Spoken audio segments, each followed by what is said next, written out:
Hi everyone, AI4QT.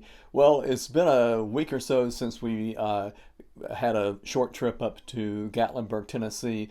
This was the second trip in probably as many months up there, the first part of December and again the latter part of January. And the reason why we go up there is because it's not that far from the cabin here in Mentone. I mean, 3.5 hours, you're downtown Gatlinburg. So, yeah, it's a nice trip to go up there.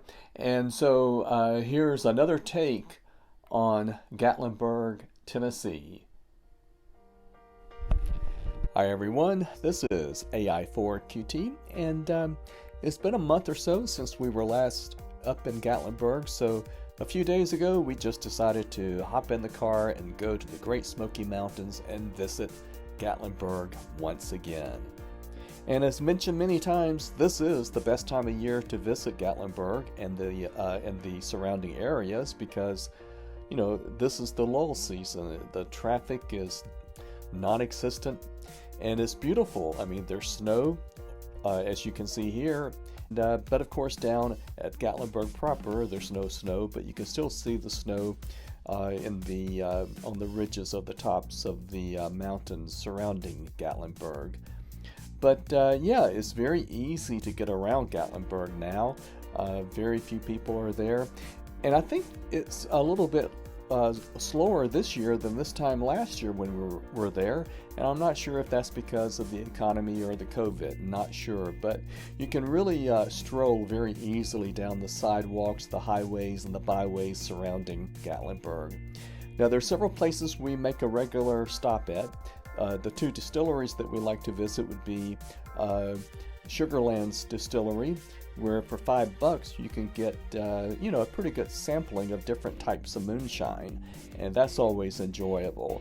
The other distillery is Smokey, and it's also a good distillery, but I think I prefer Sugarland's distillery a little better. Now, this is a morning drive down to Pigeon Forge from Gatlinburg, and as you can see, again, not too many people, but that's not too unusual in the mornings because all the deliveries are made in the mornings because it's very hard to load and unload for deliveries when there's traffic and pedestrians in the daytime.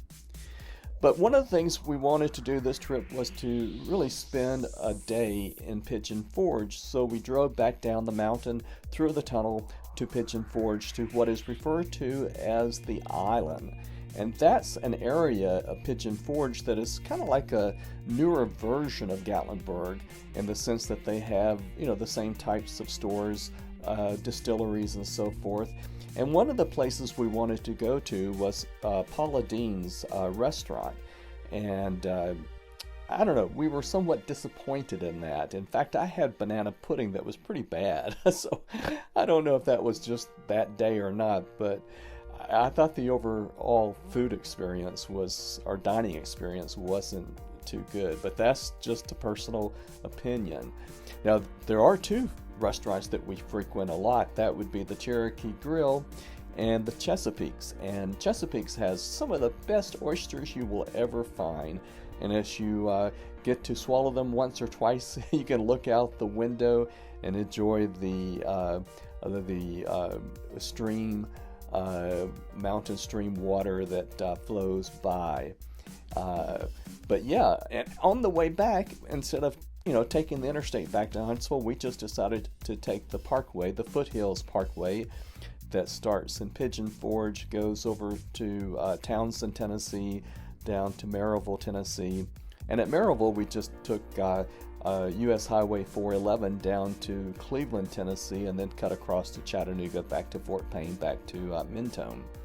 So anyway, that's our quick trip to Gatlinburg for January 2022. Till next time, 73.